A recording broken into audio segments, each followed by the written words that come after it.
Ya,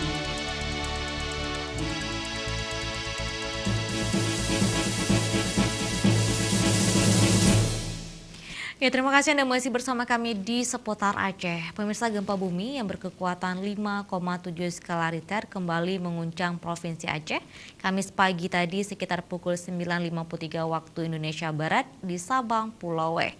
Gempa berkekuatan 5,7 skala Richter tersebut tidak berpotensi terjadinya tsunami.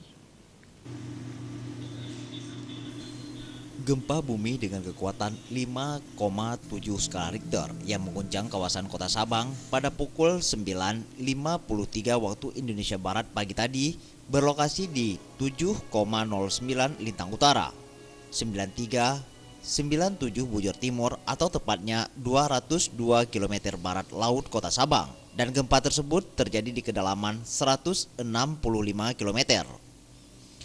Badan Meteorologi, Klimatologi, dan Geofisika pasca terjadinya gempa langsung mengumumkan kepada masyarakat melalui pesan pendek bahwa gempa tersebut tidak berpotensi terjadinya tsunami.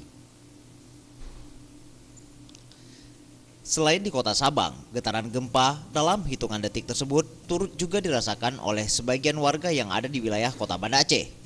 Dan kejadian tersebut tidak membuat panik warga yang sedang melakukan aktivitas, baik aktivitas di kantor maupun di tempat-tempat keramaian lainnya. Tim Liputan, Aceh TV.